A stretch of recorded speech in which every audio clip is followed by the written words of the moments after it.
तो दोस्तों, हमारी इस सीरीज में हम हमारे हिंदुस्तान के ऐसे योद्धाओं के बारे में बात करते हैं जिन्हें इतिहास ने छुपा दिया है। इस बात पे मुझे राहत इंदौरी का एक गजल याद आ गई। अगर खिलाफ है तो होने दो, अगर खिलाफ है तो होने दो, जान थोड़ी है, ये सब धुआं है, कोई आसमान थोड़ी है। लगेगी आग तो आएंगे घर कई इज्जत में, लगेगी आग तो आएंगे घर कई इज्जत में। यहाँ पे सिर्फ हमारा मकान थोड़ी है, हमारे मुंह से जो निकले वही सदाकत है, हमारे मुंह से जो निकले वही सदाकत है। हमारे मुंह में तुम्हारी जुबान थोड़ी है।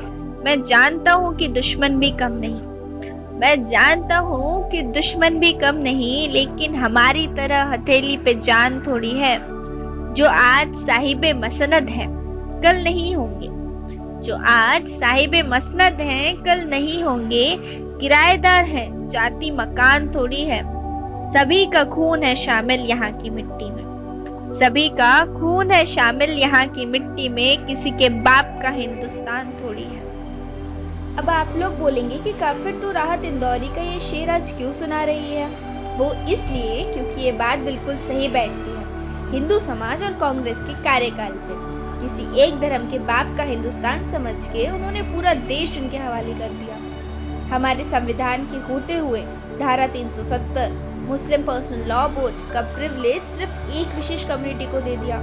यहाँ तक कि हमारे उस समय के प्रधानमंत्री ने कहा था कि Muslims must have the first claim on resources.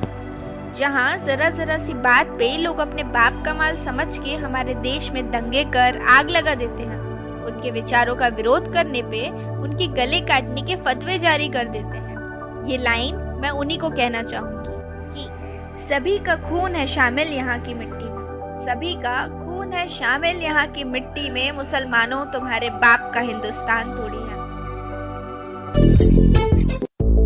नमस्कार, ये एक सोशल सर्विस अनाउंसमेंट है जो जनहित में जारी है। सरकार आपको कुछ बातें बताना बहुत जरूरी समझती है और मुझे लगता है कि ये मेरी जिम्मेदारी है। मैं काफिर आपका स्वागत करती हूँ आपके अपने यूट्यूब चैनल काफिर की दुनिया।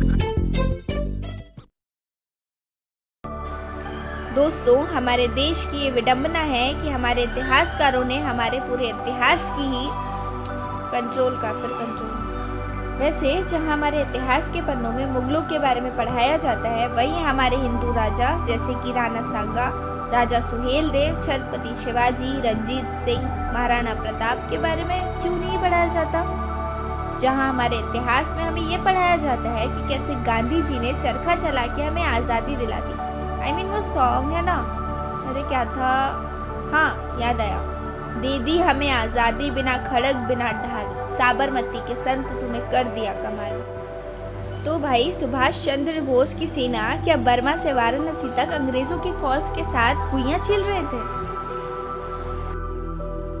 हिपोक्रेसी की भी सीमा होती है।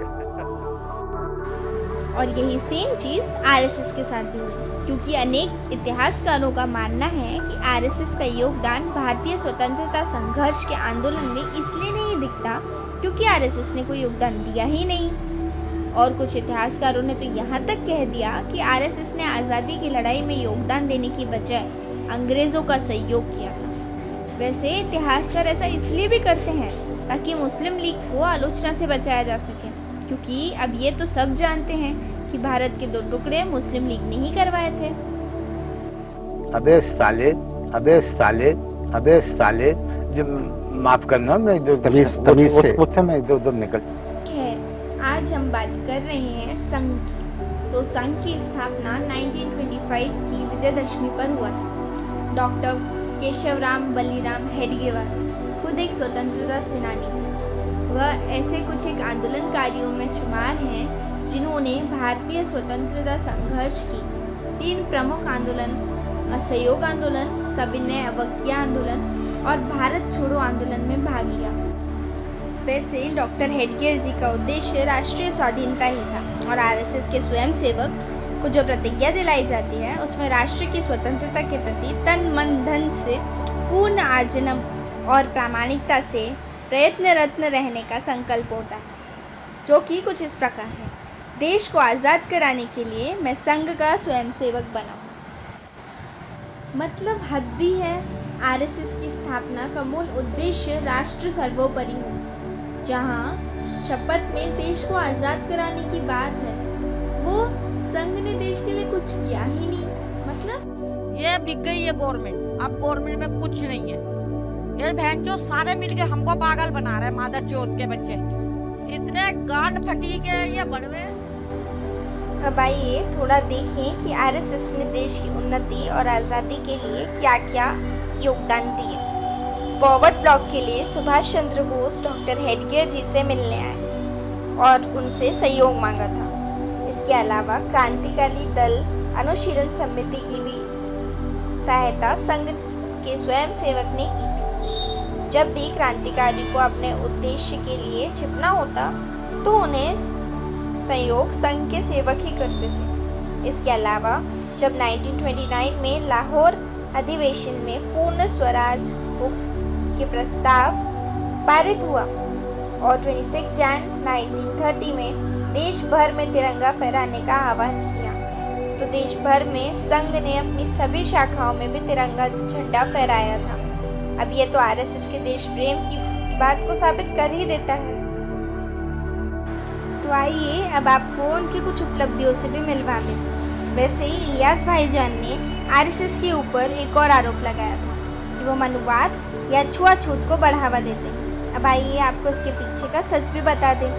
हिंदू समाज की सामाजिक समानता के लिए संघ ने हमेशा दलितों और पिछड़े लोगों को पुजारी बनने का प्रशिक्षण देने का पक्ष लिया है। यहाँ तक कि महात्मा गांधी ने 1934 में राष्ट्रीय स्वयंसेवक संघ के शिविर की यात्रा के दौरान वहां पूर्ण अनुशासन देखा और छुआछूत की अनुपस्थिति पाई।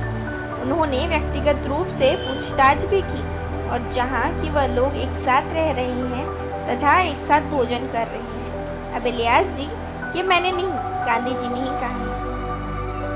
म्यूजिक पेलीची नागिन निघाली, मुन्ना डोळा लागला। पेलीची नागिन निघाली, मुन्ना डोळा। राहत और पुनर्वास संघ की पुरानी परंपरा रही है। संघ ने 1981 के उड़ीसा चक्रवात, 1988 के आंध्र प्रदेश चक्रवात में राहत कार्यों में अहम भूमिका निभाई। यहाँ तक कि संघ से जुड़ी सेवा भारतीय ने जम्मू कश्मीर के आतंकवाद से परेशान 57 बच्चों को गोद लिया, जिनमें 38 मुस्लिम्स और 19 हिंदू हैं। यह 1962 के भारत चाइना युद्ध के दौरान प्रधानमंत्री जवाहरलाल नेहरू संघ की भूमिका से इतने प्रभावित हुए कि उन्होंने संघ को ईयर 1963 के रिपब्लिक डे की परेड में सम्मिलित होने का निमंत्रण दिया। केवल 2 दिन के पूर्व सूचना पर 3000 से भी ज्यादा स्वयंसेवक पूर्ण गणवेश में वहां उपस्थित होकर परेड। वैसे यहाँ मैं अपने मुस्लिम भाइयों से पूछूंगी, जो लोग देशभक्त नहीं थे, उन्हें देश की सर्वोच्च परेड में शामिल होने का न्योता नेहरू जी आखिर क्यों देंगे? क्या उनकी नजर में आरएसएस कभी देशद्रोही थी ही नहीं? दादर नागर हवेली और गोवा के भारत विलय में संघ की निर्णायक भूमिका रही। 21 जुलाई 1954 को दादर को पुर्तगालियों से मुक्त करवाया गया। 28 जुलाई को नारोली और पिपरिया मुक्त कराया गया और फिर राजधानी सिलवासा मुक्त कराई गई। संघ के स्वयंसेवकों ने 2 अगस्त 1954 की सुबह पुर्तगाल का झंडा उतारकर भारत का तिरंगा फहराया। दादर नागर हवेली पुर्तगालियों के कब्जे से मुक्त कराकर भारत सरकार को सौंप दी गई। इसी प्रकार संघ के स्वयंसेवक 1955 से गोवा मुक्ति संग्राम में प्रभावी रूप से शामिल हो चुके थे। गोवा में सहस्त्र हस्तक्षेप करने से जवाहरलाल नेहरू के इनकार करने पर जगन्नाथ राव जोशी के नेतृत्व में संघ के कार्यकर्ताओं को 10 वर्ष की सजा हुई। हालात बिगड़ने पर अंततः भारत को सैनिक भेजने पड़े और 1961 में गोवा स्वतंत्र हुआ।